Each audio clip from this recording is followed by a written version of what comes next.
Now, The Hunt Palmer Show. Yes! I feel like I've been waiting for this my entire life. You're listening to The Hunt Palmer Show on 104.5 ESPN Baton Rouge. Jolly good fun. Jolly good. Locking down the middle of the day. America's favorite daytime fun show. Live from the Mercedes-Benz of Baton Rouge studio.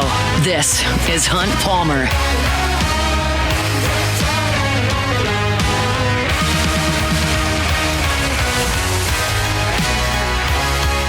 Number 2, Tuesday edition of the Hunt Palmer Show. 104.5 ESPN Baton Rouge. We're brought to you by Plucker's Wing Bar. Sharief, Ishaq at the bottom of the hour talking Saints and Pels. Little look at the college football playoff coming up here in 15 minutes from right now. Appreciate you hanging out with us here. Hope your work week is off to a good start. I was perusing the internet today, going over some notes, just kind of cultivating some things that I wanted to write about or talk about, whether we're talking LouisianaSports.net or here on the show. And I stumbled upon something fairly accidentally that really shook me because I knew it, but I didn't know it. And I'm going to give you that right here, but I'm going to give you a caveat, well, just kind of a precursor to the entire discussion here. Every player in collegiate athletics takes a different path to the field. Some players, no matter the sport, are ready immediately when they get to campus to play. Some kind of emerge late in their freshman year, flash if you want to hear that word. Some it takes a year, some it takes 2, some it takes 3. You never really know. So the point of this discussion is not to bury 20 plus players here. Not to suggest that they have no chance of being great college players. But I will tell you that the best players in college only play for 3 years. That's in baseball and football. So you go back and think about some of the best players in LSU history, say the 2 Heisman winners that just finished up 4- and 5-year careers. But if you look back at the best players, the Leonard Fournettes and the Jamal Adams, Patrick Peterson, Morris Claiborne, Arden, like you get the point. Devin White, the all SEC players, the championship level players. You're talking about 3-year players for the most part. You can run through a long list of them, and that would stand to reason if you were going to be a 3-year player, which means you're going to be an All-American type player, All SEC type player, impact type starting player. By the end of your second year, you would be a real impact guy for the program. And I started going through LSU's 2023 signing class that is finishing its second year in college. And I'm not even going to add any context to this. I'm just going to start reading out the names. You're LSU football fans. You'll understand where this is going. But these guys are finishing up year number 2. There are 3 games left in their second full regular season. Here's the signing class starting at the top via On 3. Zalance Hurd, Deshaun Womack, Javian Toviano, Jalen Brown, Shelton Sampson, Jackson Howard, DJ Chester, Kamorian Pimpton, Whit Weeks, Kylan Jackson, Caleb Jackson, Tyree Adams, Ricky Collins, Mac Markway, Trey Holly, Ryan Yates, Kyle Parker, Kai Prian, Christian Brathwaite, Jeremiah Hughes, Paul Mubenga, Jackson McGowan, Michael Daugherty, Dylan Carpenter, Ashton Stamps, Connor Gilbreth.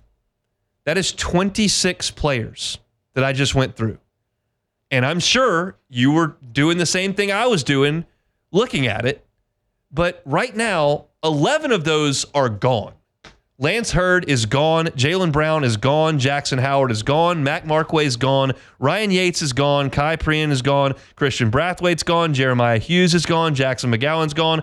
Michael Daugherty's gone. And Connor Gilbreth is gone. 11 guys of 26 gone.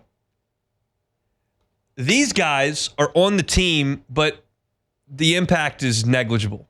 And again, I'm not to suggest they can't ever help. But I'm just talking about their role on this team. We're all watching this team. Shelton Sampson doesn't play. Kamorian Pimpton is not really out there. Kylan Jackson does not play in the secondary. Trey Holly is dealing with legal issues and is not with the team.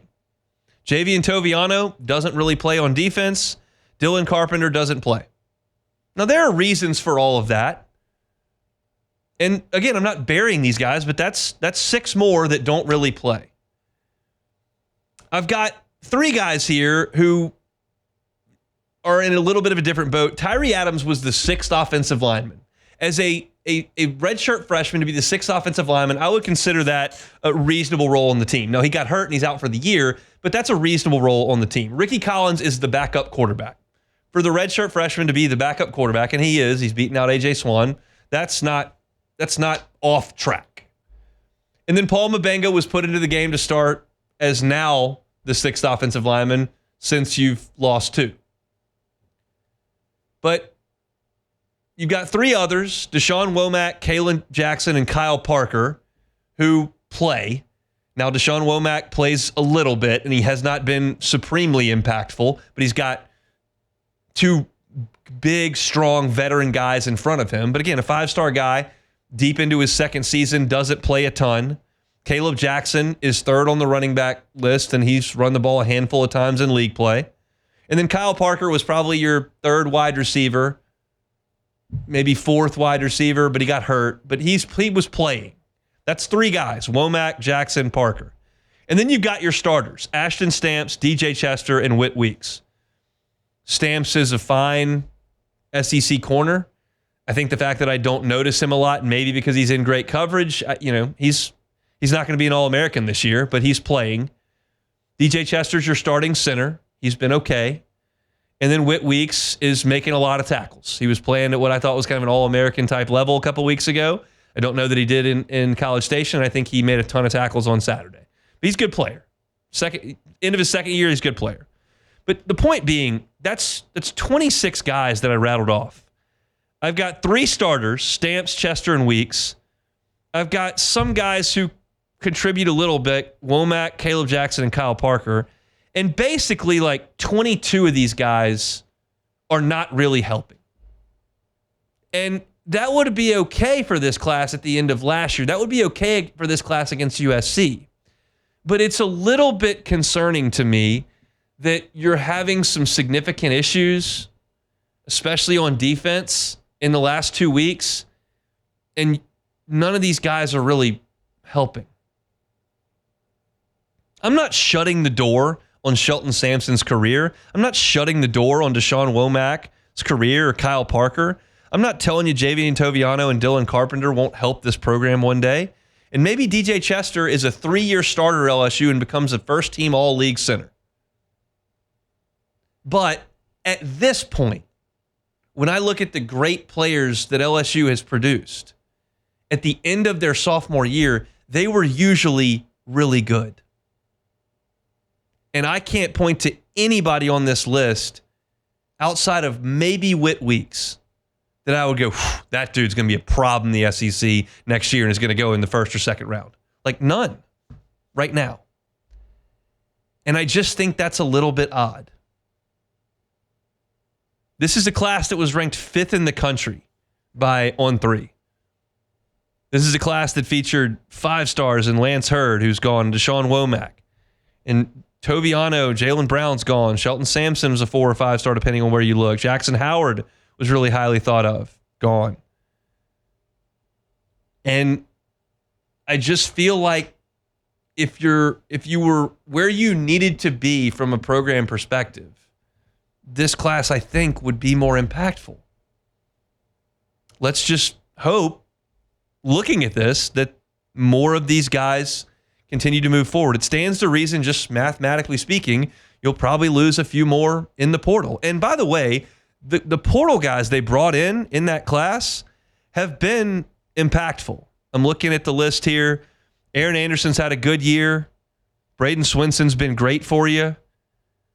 Logan Diggs was your leading rusher last year outside of Jaden Daniels. Paris Shand is a starter for you. Jordan Jefferson got drafted. Zy Alexander they brought in that class, and he's helped a little bit. So that year did produce some fruit, but it's the portal guys at the top.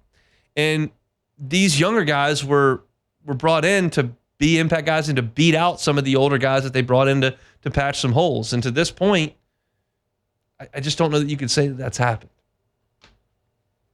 And I think the great LSU teams, that has happened. And this right now is not a great team. So we'll see what the development looks like for those guys. But I started scrolling and I was going, kept scrolling through guys that have left or guys that I never noticed on Saturday. Hopefully those guys come along. All right, let's take a look at the college football playoff picture. Actually, if you're looking for LSU in the college football playoff, Matt's got a piece of it, LouisianaSports.net right now, that tells you how LSU can get to the SEC championship game. And it's not like 20 different things that have to happen. It's only a few. I don't know how likely it is, but he has done the math. So check that out at LouisianaSports.net. When I come back, we'll look at the country as a whole. That's next. The Hunt Palmer Show. Genesis of Baton Rouge. GenesisofBatonRouge.com is the website. Safety, safety, safety. It's so important when you're in the car buying process, whether it's your car or certainly maybe you're buying one for a child. I can promise you Genesis of Baton Rouge is going to be as safe a car as there is on the road. You're talking about an entire line of vehicles that was given the IIHA top safety pick, and some of the line were given top safety picks plus. Every single vehicle in this line, from the entry level to the highest end Genesis, has the same safety features. It's very important to the folks at Genesis that the vehicles that you are in are safe. Certainly, they're stylish. Certainly, they're comfortable, sleek. It's a luxury vehicle. But safety is paramount to the folks at Genesis, and they've certainly provided that in their line of vehicles. Check one out at Genesis of Baton Rouge today. They're on airline at PQ. Get on by, ask one of the brand ambassadors to show you around. Tell them you heard about it here on the Hunt Palmer Show. You can start your process at GenesisofBatonRouge.com because every single car that's on the lot at Genesis of Baton Rouge is online at GenesisofBatonRouge.com. It's Genesis of Baton Rouge, GenesisofBatonRouge.com. This is the Hunt Palmer Show. This is the Hunt Palmer Show. Brought to you by Plucker's Wing Bar.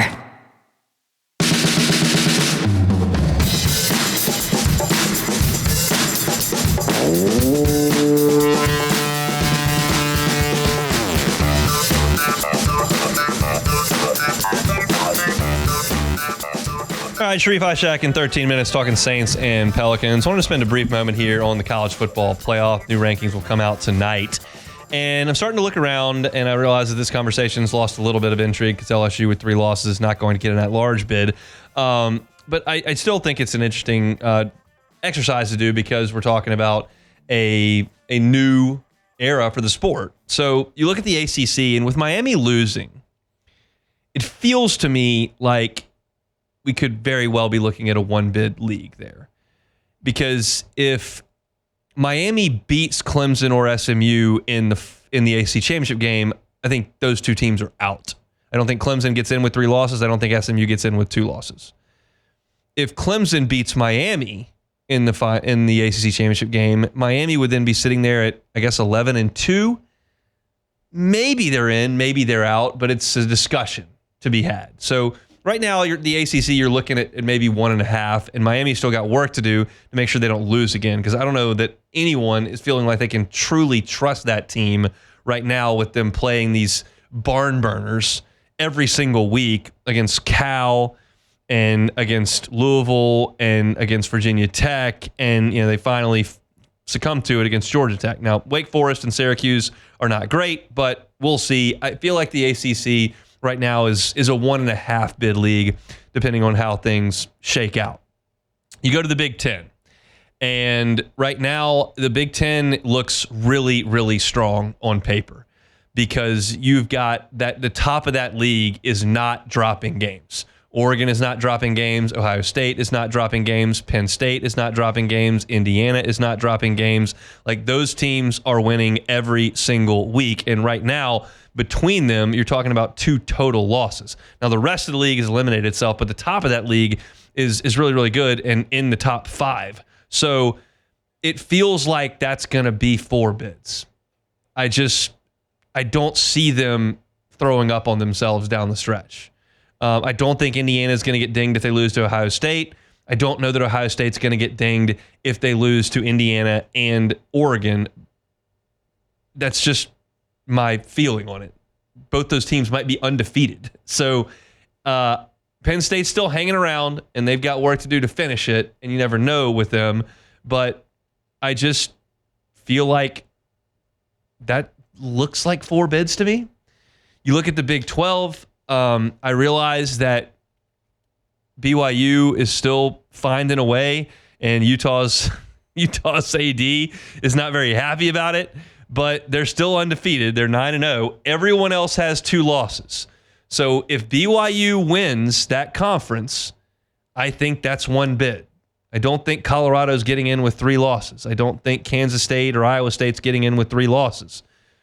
So you're starting to whittle away at the at-larges here. Now, Notre Dame looks like they're going to get one. They continue to win. But as far as the SEC goes, now you look at this, and Georgia's got 2 damn good losses. They don't have a ton of wins. They just got Texas. But at Bama and at Ole Miss are about as 2 good losses you can have. To me, it just, with Notre Dame, they always get the benefit of the doubt when their schedule is so bad. It's bad. And like they're obviously the win over Texas A&M. It looks pretty good, although Texas A&M obviously got blown out last week. But I still don't even know if a season opening win over A&M, that's your best win, and then your second best win is going to be against Louisville, who was 15th at the time, but now they're 6-3. They've got 3 losses, and they've still got to go. They still got to play Pitt and go to Kentucky. So it just doesn't make a lot of sense to me why Notre Dame should get in, even if they finish the season 11-1. Your point is perfectly well made, but they're going to get in. But we know what's happening. Yeah, it just is what it is. They're not. There are like 15 teams that if they go 11-1, there's no chance they're not getting in. Yeah, it just is what it is. And I say that unless your quarterback gets hurt, Jordan Trapp. But no, for a 12 team, they would have gotten in. So, but yeah, I mean that's going to happen. And you look at the SEC. Who do we think is going to get in? My confidence in Georgia was shaken. Newsflash: we're having the power rankings tomorrow. They're not going to be one. But do we think the winner of Tennessee Georgia is going to get in? I think. I agree. What if Georgia beats Tennessee in Athens and then loses the SEC championship game, assuming they get in?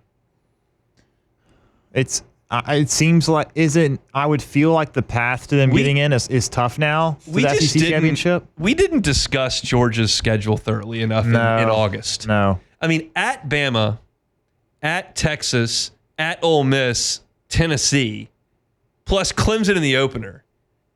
I mean, I guess we all just in August just deified Dabo. Yeah. I mean, deified Kirby. Like, they'll just win them all. Who cares? They win them all the time. Right. But that was going to be really tough. Yep. And again, this exercise that we're doing is I'm juggling 8-1 Tennessee and 7-2 A&M and 8-1 Texas and 7-2 Georgia and 8-2 Ole Miss and 7-2 Alabama in one league. Trying to jostle around for playoff position is, I would argue, inarguably a good thing. Yeah. And really for Georgia, it almost to me seems like their best case scenario is they win out and they somehow make it to the SEC championship and win. Yeah. But I wonder, I would guess that if they make it to the SEC championship and lose, I think they're still in. And then even if they lose to Tennessee and win out, and they got to play the Minutemen at home, and then they got to play Georgia Tech, who just got a big win. But even if they lose to Tennessee and they win out and they finish 9-3, there's still a chance they get in. Even Heather with that. Dinich said that. I just don't believe that. I think they have the toughest strength of schedule. They have to, but still, you got to win the games. Right, but like what I mean, if we didn't do the math, but with how many spots we've already gotten taken up, if the Big Ten gets 4, I've got Big Ten with 4, and then the ACC gets 1. Probably ACC gets 1, Big 12 gets 0, and then Notre Dame gets 1. Yeah, so that's 6. 6, and we have 7. Yeah, so there's 1 spot left, and I think Georgia probably gets the benefit of the doubt. Who else would in that scenario? Wait, so that's 4 from the Big Ten. Yep. It's 1 from the ACC. That's 1 from Notre Dame and 0 from the Big 12. So the SEC, we're looking at 8 at-larges or 7 at-larges? Well, it's not. You got 4 conference champs. It is so yeah. You got the group of 5, and then you got 7 more. That only leaves 1 spot. Big Ten's not going to get 4. No. Well, I think. Wait, I missed the conference champion. Yeah, you missed the conference for Big Ten. Big Ten. So they'll get 3 at-larges. Okay, so that does free it up. Yeah. So you could get to 3 or 4. So then who else would you even consider? Who would even be considered besides Georgia at that point? There's just so many variables because we're not done with chaos. No, not yet. Somebody's going to screw up, and I don't know if it's Tennessee losing to Vanderbilt. Texas can knock A&M out. Yes. And do we think Lagway comes back and Florida beats Ole Miss? I'm not ready to say that. It's in the swamp. It is. And there's crazier things have happened this year. The Mississippi State ain't beating Ole Miss. No. The Iron Bowl gets weird sometimes. Yeah. It did 2 years ago. Or that was last year when Milroe did that. Was last year when Milroe did that. That feels like 2 years ago. But it's, again, the only reason I really get into this exercise is because I think it's so good for the sport. I think that this many games mattering and this many 2-loss teams fighting and scrapping and clawing matters. And if you were in Tiger Stadium for the beginning of that game on Saturday, it was the first time we've seen LSU and Bama with 2 losses in November in that game in a long time, and the environment was incredible. Now, the best way to take the environment out of the game is to go on 2 long touchdown drives where you convert every third down and have the skies open up. That, generally speaking, will negate any crowd, and it did. But it was great, and I'm fascinated to see how this turns out. It'll allow me to digest it a little more fully if my emotional tie to LSU is not right smack dab in the middle of it. If that is, it's hard for me to grapple with the whole thing. But if it's not, and I can just look at this thing rather objectively, even though I don't like the teams in the SEC that are probably going to get in, I just think it's good. And we'll see how things do shake out. We'll see how the rankings look tonight. They should be shaken up considerably. I'm curious to see what kind of bump Bama gets for winning that game in Baton Rouge. But we'll talk about it on tomorrow's show for sure. Let's take a time out. Come back with Sharief, Ishaq, WDSU, talking Saints and Pels on the Hunt Palmer Show. The Hunt Palmer Show. Boudreaux's Electrical Services, boudreauxelectrical.com. Neil and Melissa have been running that shop for 40 years down in Napoleonville. If you do something for 40 years, you've probably got a reasonable idea of how to do it. The folks at Boudreaux's Electrical can get you in that home standby generator from Generac today. Well, they can't get it installed today. They can start that process today. It starts with a consultation to understand what your square footage is and what you'd like powered up. Some folks want the whole house humming. Some folks just want the essentials. Depending on what you want to do when the power goes out, they'll have a generator for you. And every single generator that you buy from the folks at Boudreaux's Electrical comes with a 7 to 10 year warranty. All of them. And you're not going to hear me talking about some club you need to join for extra money so they treat you right. Just part of being a client for Boudreaux's Electrical. You're going to get VIP type service. Give them a call at 985-397-1562, 985-397-1562, or in the 225, they're at 393.89 in Gonzales. That's 393.89, or the easy way, I tell you every single day, boudreauxelectrical.com, boudreauxelectrical.com. You're listening to The Hunt Palmer Show, brought to you by Plucker's Wing Bar.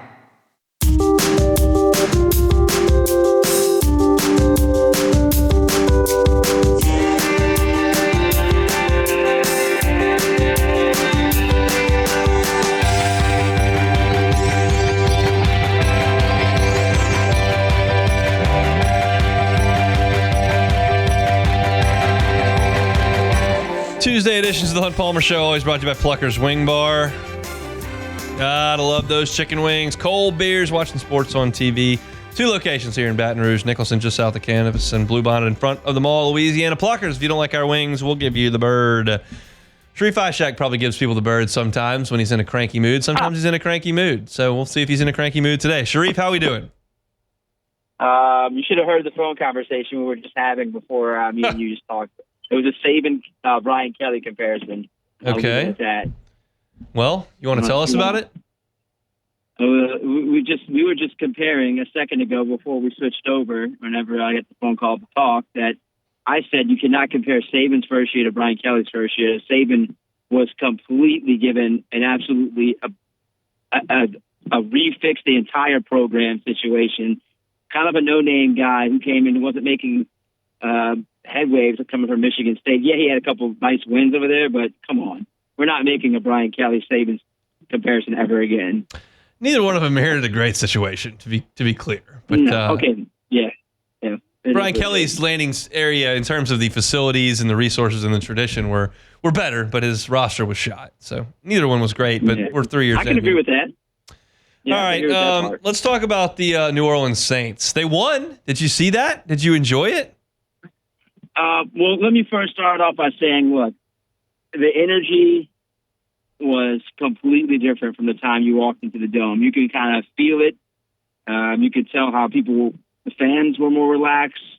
Rizzy was more relaxed. The players were more relaxed. It felt like something different once they fired Dennis Allen. From the day they fired him all the way into the game day and through the game, you could just tell the energy had shifted completely. You could tell that it was just this team was ready to play for Darren Rizzi. You could feel it and you could see it. Why do you think that is? I just think the guy is a leader, passionate, brought the juice. I just think that he connects with the players more, and the players understand him way more, and he understands them. A lot of the things that you heard in that post game were accountability, unity. It just felt like they didn't have there was not much accountability. There weren't much people, and Dennis wasn't really getting through to the players. And I think that he had lost them. He had lost them big time. I mean, he lost them in that Atlanta game. He probably lost them well before that Falcons game at the end last year. And he wasn't connected with him. I just don't think the players were bought in, and they're more bought in under Darren Rizzi. That's the words you keep hearing: bought in, accountability, unity.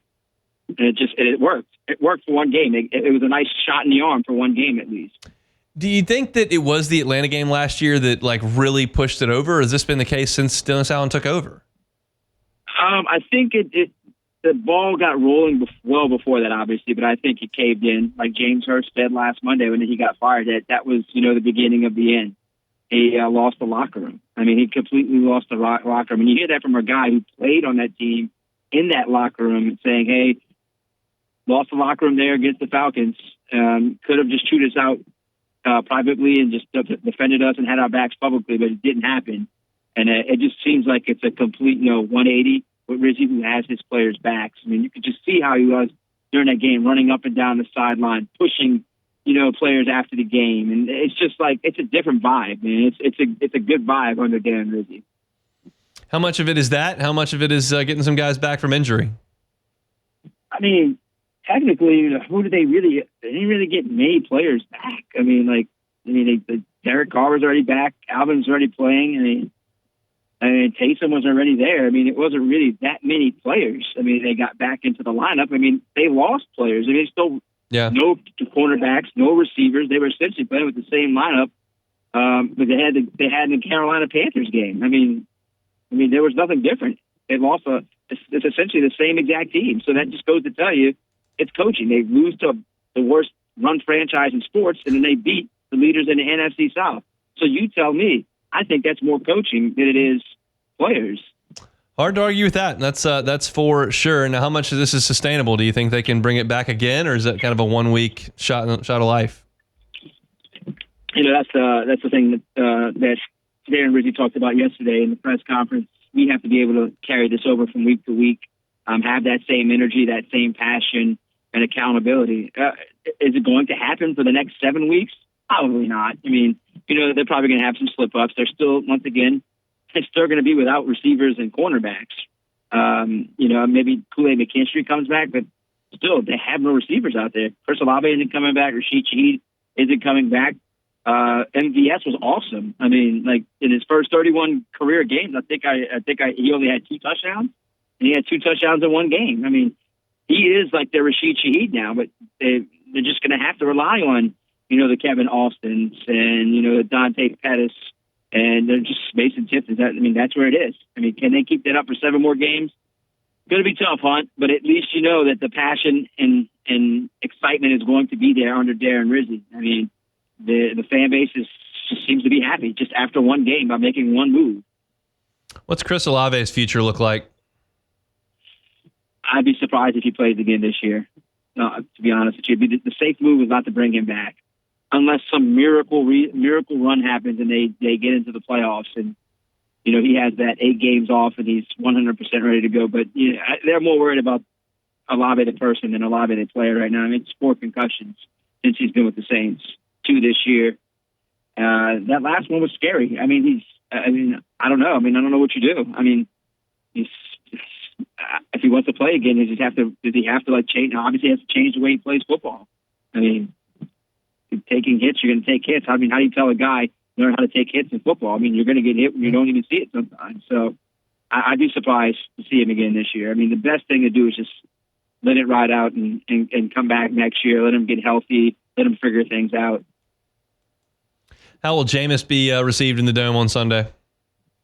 I will say this. If Dennis Allen was still the coach, I think it might have been a little bit more, to be honest with you. I think that it might have been a little crazier, a little bit louder, but I think he'll still get a nice cheer. I think the cheers will be nice for Jameis Winston. I mean, he was beloved in this city by the fans and everyone and his teammates. So, yeah, I still think he is going to get a ton of cheers, and I just don't see any reasons for him not to get cheered. But it won't be as crazy as it could have been if Dennis was still around. Can you explain why Jameis is so beloved in the city? It wasn't as if he played great. He was just like a fun, loving guy. He gave you all the funny sound bites. You see a lot of things on him on Twitter. The players just loved him. I mean, very supportive guy to all his teammates. I mean, he did a lot of goofy things that resonated with the fans and his teammates. I mean, it was just fun. I mean, I think he just made it fun for the locker room. He's a good dude. I mean, and people just like good people. I mean, that's pretty much what it is. I mean, he was good under Sean Payton and that run before he got hurt. So I just think that they just respect him and love him, just being a nice, good, funny person. It's interesting. I'm curious to see how things look, and I'd imagine that he's probably closer to the player he was this past week, where he threw 3 interceptions, than the player from 2 weeks ago, where he threw it all over the place and didn't turn the ball over. Think the Saints win on Sunday? Man, you've been asking me this in a long time. Wow. Yes, I do. I do think they found something. I thought this was the stretch that they could have, really gone on a run, starting with the Panthers, but that all, kind of ended. But I still think they can go on a run. I look at some of these teams, I'm like, man, these teams aren't that good.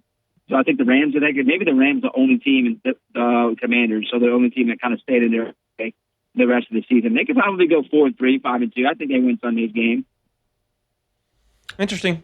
All right, let's talk Pels. It's just, I've never seen anything quite like this except the Saints. So what do you make of what's going on there? Because they've got 6 of their top 7 down with injury. I mean, hamstring after hamstring after hamstring, man. I mean, I don't know what is going on there. I think Zion played through it last week, and it hurt himself even more. I understand that he was trying to show up for the team in the city after previous years. People saying, he doesn't want to play through his injury, doesn't want to play when he's hurt, does it, and then hurts it even more. I can't believe it's 4 to 6 week injury. I didn't see that coming. Jose gets hurt trying to play through an injury last night. I mean, it's wild, man. I have never seen anything like this. I guarantee no team in the NBA in recent years has gone through a rash of injuries to all their starters and key backup players just like that within the first 2 weeks of the season. I can't think of a team. I really can't. It's unreal to see how many injuries this team had within the first 2-3 weeks of the season, and it's devastating. And you look at the schedule, Hunt, the next 5 games, I don't see them win a single game in the next 5 games. I see that losing streak pushing to 10. They might accidentally win one, but I just can't tell you they can beat any of the next 5 teams. Does this mean bigger picture discussions, or is it just, hey, we got hurt, bad luck, keep it going? Man, at some point, Hunt, you have to have that discussion about Willie Green and David Griffin. I mean, honestly, you have to start talking about it.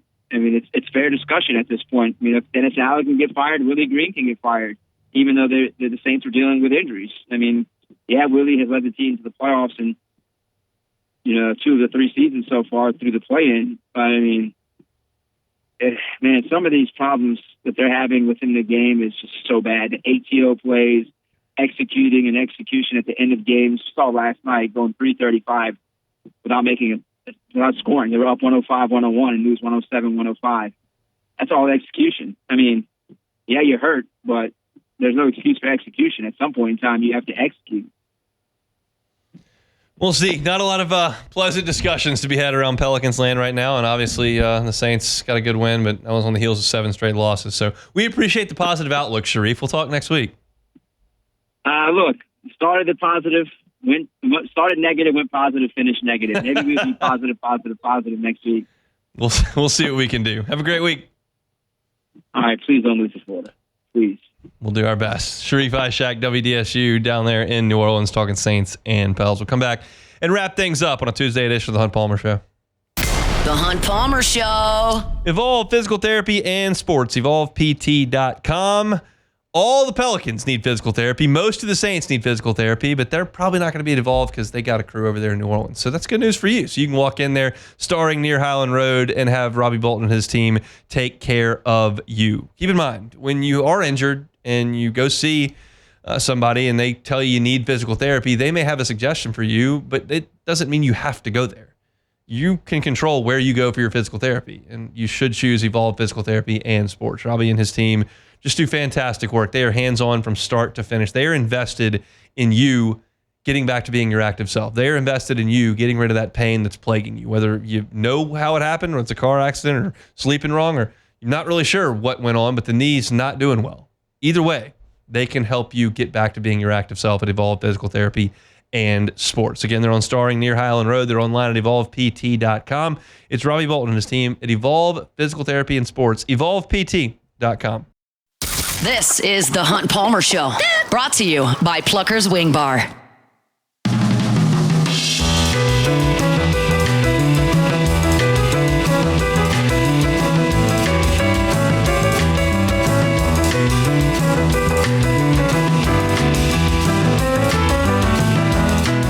Congratulations to Rhett Meyer from Central. Rhett is the Week 11 winner in our 2024 College Football Pick'em Contest and wins a Hooters wing party for 10 people. Don't forget to make your picks for round 12 by Thursday. This Thursday at noon, weekly winners will receive a Hooters wing party for 10 people, and the first place season-long champion will receive a 75-inch 4K flat-screen TV and soundbar, plus free Hooters wings for an entire year. It's the 2024 College Football Pick'em presented by Hooters. All right, closing things down. Tuesday edition of the Hunt Palmer Show comes to me tonight, 8:30 Sports Trivia at Pluckers. We're there every single Tuesday. Always have a good time, so I hope to see you out there tonight. LSU women's basketball annually plays a matinee during the school day to get a bunch of kids to come on out and watch the team.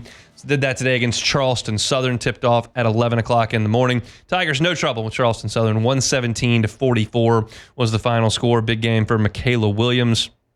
She goes for 25 points, made 3 of her 6 three-pointers. Anissa Morrow added 21 points and 20 rebounds, so a monster double-double for Anissa Morrow. And Anissa Morrow, she was plus 62 in the game, as was Michaela Williams. So impressive stuff there. LSU moves to 3-0. Charleston Southern falls to 0-4. So I talked to Kim Mulkey on the pregame show back on Saturday before LSU and Alabama. She was on the air with us. And so we know that the competition's not where it needs to be right now, but we're just trying to get ourselves comfortable, get our rotations down, and we'll take on some bigger challenges here as they approach. Yeah, what's interesting really, though, is Kim Mulkey never seems to really schedule very tough in the non-conference. Even looking at their schedule ahead, they don't really have many roadblocks before the SEC starts, which is interesting to me because usually the really good coaches with really good teams like to play tougher opponents in the non-conference just to test their squad before they get to conference play. But Kim Mulkey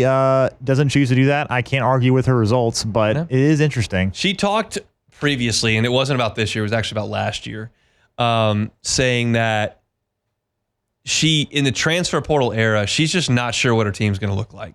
And so as opposed to saying, oh, well, I'm going to have this girl, and then loading up the schedule, and then 2 of them transfer out and somebody got hurt, and then all of a sudden you don't have the team you thought you had. that's not in her best interest. That's her philosophy. I don't really care what she does. I think they're going to get plenty of tests in the Southeastern Conference. You could argue the Gonzaga theory there, but I think LSU will be just fine. Yeah, most likely. Take it or leave it. All right, first one here. Golf Digest ranked the top 100 courses in the United States, and no shocker, number 1 is Pine Valley. Take it or leave it. I've never played Pine Valley. Not many people have. Obviously, but I have seen the flyover. I've seen every hole on the Golf Digest YouTube channel, and I've watched a ton of those on courses that I haven't played and will never play. I've never watched one and looked at it and said, I don't know, I could finish out there. Like Pine Valley. Have you ever watched the flyover of Pine Valley? Yeah, I've seen it before. I mean, it looks obscenely difficult. Like I can look at flyovers of some of the other courses of your classic like St. Andrews or even like Seminole or some of those that I've never will get on or will never get on. And I feel like I can hit it right there and do that. Like the two that I've watched, I was like, I don't know about that, is Pine Valley and then Kiowa, which I hope to play one day because that is public. But Pine Valley looks brutal. But yeah. I'd like to play it. I'd like to try. All right, next one here. The Joe Moore Award semifinalist list was announced, and LSU is not on the list. Tulane was, actually, funnily enough. They've had a pretty good season thus far. Army, Alabama, Indiana, Iowa, Notre Dame, Ohio State, Oregon, Tennessee, Texas, some usual suspects there. But no LSU in the Joe Moore Award semifinalist list. Take it or leave it. I'll take it. You got to run the ball, man. They don't run the ball. Yep. So that's pretty damning. I did see Garland Gillen from I think Fox 8 down in New Orleans. He released his AP vote for this week, and he had Louisiana Lafayette and Tulane ranked and LSU unranked. And that's certainly one way to approach things. It is. Probably not the way I would approach things. But, I mean, look, I think Tulane's had a nice run over the last 3-4 years, and they probably have a good offensive line. Would I take Tulane's offensive line or LSU's offensive line? I'd probably take LSU's offensive line. All right, next one here. Head coach Mike Tomlin at his press conference was asked about facing a former receiver, Deontay Johnson, who played for him, and said, quote, he's not on a lot of their video. They've got more significant pieces with larger roles to worry about. Talking about his former player that way. Take it or leave it. Probably true. I'll take it. I mean, I think he knows what Deontay Johnson can do, and I think he knows what the scheme is supposed to look like. So I don't think that they'll be completely shocked if Deontay Johnson runs out there into the slot. I think the Steelers will probably be fairly prepared. But Mike Tomlin doesn't really care about BS. He's just going to tell you what he thinks, and he's kind of earned that. He's a heck of a coach, man. I don't know that anybody thinks that the Steelers have the best roster in the NFL, and they didn't certainly last year, and they just don't have losing seasons, and this year they're one of the best teams in the AFC. So he's just a great coach, and the Steelers are the standard bearer and the barometer for organizational stability across all sports. They just hire a coach, he coaches them for 20 plus years, wins the Super Bowl, and then gives it to the next guy. And Tomlin has been fantastic. All right, last one here. LSU was fined $250,000 for throwing bottles on the field Saturday. I thought it was interesting. Kirk Herbstreit mentioned did LSU fans really just do this because of the Texas incident? Like, I don't. But it doesn't happen at LSU, and it just happened a couple of weeks after it happened at Texas. It happens all the time, though, and this is back to my field storming thing. If you're going to try to tell me that, and no offense, Cassie, because I know where you sit, that a bunch of drunk 18, 19, and 20-year-olds are going to make sound decisions for 4 hours while they're all hopped up on football, it's just not going to happen. They're going to make vulgar chants the entire game. They're going to throw stuff on the field. They're going to rush the field if you win at the last second of the game. Trying to police, literally, and expect quality behavior from that group of humans is a fool's errand. Yeah, we're just gonna have to put up the MLB nets around the student section at this point. I don't know, but it's just there's no way to make 18,000 drunk people functional. It's just not going to be the case. There's a reason all the Europeans set fire to their stadiums and fight all the time. There's a reason the Texas fans chunk everything on the field. Like, it's just, there's a reason they yell vulgar chants to songs that it doesn't even apply to. So, and look, I was in college once upon a time, and they played that song. I get it. But it's just, I'm done trying to chastise or expect really sound decision-making from the student section. Fair enough. Like, and Sharief can rip him all he wants. It's not the folks in the suites that are chunking stuff on the field. It's the students. So it is what it is. Missed any of the show today, catch it on demand. 1045ESPN.com's on demand tab, Apple Podcasts, Spotify, Google, wherever you find your sound. You can always find us. Hunt on LSU on YouTube, Hunt on Saints on YouTube as well. That's going to drive you home. Hope to see you at Pluckers tonight. Not same time, same place tomorrow for a Wednesday edition of the Hunt Palmer Show. The Hunt Palmer Show. Make LeBare's Baton Rouge your game day headquarters this season. They got the biggest screens around, and now you can bet and dine at ESPN Bet in person. And if you'd like to watch Jaden Daniels and the Washington Commanders travel to Philly to take on the Eagles, you can do that on Thursday Night Football inside ESPN Bet. I will be there on Thursday from about 7 o'clock through the football game. I'll actually be watching LSU basketball in Manhattan as well. Great place to watch the game. Get on by and see me. I'll have hats, cups, all kinds of stuff. They got great drink specials in ESPN Bet on Thursdays as well. So hope to see y'all out there this Thursday night. Plus, always invite you to download and sign up for the Cover 5 SEC contest. The promo code is LABRSEC24 on the Cover 5 app. Download the Pin Play app as well. If you're not a member, you can get the Pin Play app today. LeBare's Baton Rouge is your live sports headquarters. Must be 21 years or older. Gambling problem? Call 1-800-589-9966 for help.